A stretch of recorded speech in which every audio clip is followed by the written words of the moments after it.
بسم اللہ الرحمن الرحیم۔ تمام سننے اور دیکھنے والے ناظرین کو روحیل خان کا خلوص بھرا سلام۔ محمد کے غلاموں کا کفن میلان نہیں ہوتا۔ عراق کا بادشاہ ملک فیصل اول گہری نیند میں تھا۔ اس نے خواب میں دیکھا کہ کوئی اس سے کہہ رہا تھا، ہم رسول اللہ صلی اللہ علیہ وآلہ وسلم کے دو صحابی دریائے دجلہ کے کنارے دفن ہیں۔ دریا کا رخ تبدیل ہو رہا ہے، پانی ہماری طرف بڑھ رہا ہے۔ حذیفہ بن یمان رضی اللہ تعالی عنہ کی قبر مبارک میں پانی آ چکا ہے، جبکہ جابر بن عبداللہ رضی اللہ تعالی عنہ کی قبر نم ہونے لگی ہے۔ ہمیں یہاں سے نکال کر دریا کے کنارے سے کچھ فاصلے پر دفن کر دیا جائے۔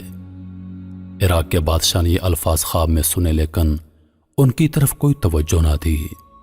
دوسری رات پھر یہی الفاظ سنائی دیے، لیکن اس نے ابھی بھی توجہ نہ دی۔ تیسری رات یہ خواب عراق کے مفتی اعظم نور السعید پاشا کو دکھائی دیا۔ انہوں نے اسی وقت وزیر اعظم کو ساتھ لیا اور بادشاہ کی خدمت میں پہنچ گئے۔ جب انہوں نے بادشاہ سے اپنا خواب بیان کیا تو بادشاہ چونکا اور بولا، یہ خواب تو میں 2 بار دیکھ چکا ہوں۔ اب انہوں نے مشورہ کیا۔ آخر بادشاہ نے مفتی اعظم سے کہا، پہلے آپ قبروں کو کھولنے کا فتویٰ دیں، تب میں اس خواب کے مطابق عمل کروں گا۔ مفتی اعظم نے اسی وقت قبروں کو کھولنے اور اس میں سے نعشوں کو نکال کر دوسری جگہ دفن کرنے کا فتویٰ دے دیا۔ اب یہ فتویٰ اور شاہی فرمان اخبارات میں شائع کر دیے گئے اور اعلان کیا گیا کہ عید قربان کے دن دونوں اصحاب رسول صلی اللہ علیہ وآلہ وسلم کی قبریں کھولی جائیں گی۔ اخبارات میں جو ہی یہ خبر شائع ہوئی تو دنیا اسلام میں بجلی کی طرح پھیل گئی۔ اخبارات کی دنیا اس خبر کو لے اڑی، اور مزے کی بات یہ ہے کہ یہ حج کے دن تھے۔ تمام دنیا سے مسلمان حج کے لیے مکہ اور مدینہ پہنچے ہوئے تھے۔ انہوں نے درخواست کی کہ قبریں حج کے چند دن بعد کھولی جائیں تاکہ وہ سب بھی اس پروگرام میں شرکت کر سکیں۔ اس طرح حجاز مقدس، مصر، شام، لبنان، فلسطین، ترکی، ایران، بلغاریہ، روس اور ہندوستان کے ملکوں سے شاہ عراق کے نام سے بے شمار تار پہنچے کہ ہم بھی اس موقع پر شرکت کرنا چاہتے ہیں، مہربانی فرما کر مقررہ تاریخ چند روز آگے بڑھا دی جائے۔ چنانچہ دنیا بھر کے مسلمانوں کی خواہش پر دوسرا فرمان یہ جاری کیا گیا کہ اب یہ کام حج کے 10 دن بعد کیا جائے گا۔ آخر کار وہ دن آ گیا جب قبروں کو کھولنا تھا۔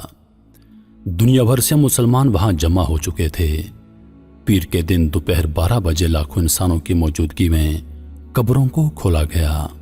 حضرت حذیفہ بن یمان رضی اللہ تعالی عنہ کی قبر میں کچھ پانی آ چکا تھا، جبکہ حضرت جابر بن عبداللہ رضی اللہ تعالی عنہ کی قبر میں نمی پیدا ہو چکی تھی، اگرچہ دریائے دجلہ وہاں سے 2 فرلانگ دور تھا۔ تمام ممالک کے سفیروں، عراق کی حکومت کے تمام ارکان اور شاہ فیصل کی موجودگی میں پہلے حضرت حذیفہ بن یمان رضی اللہ تعالی عنہ کی نعش مبارک کو کرین کے ذریعے زمین سے اوپر اٹھایا گیا۔ ان کی نعش مبارک کو کرین پر رکھے اسٹریچر پر رکھا گیا۔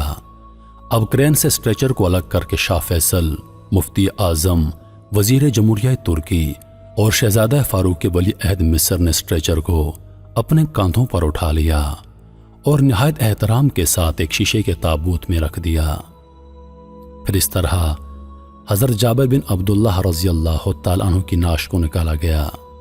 دونوں نعشوں کے کفن بالکل محفوظ تھے، یہاں تک کہ داڑھی مبارک کے بال بھی صحیح سلامت تھے۔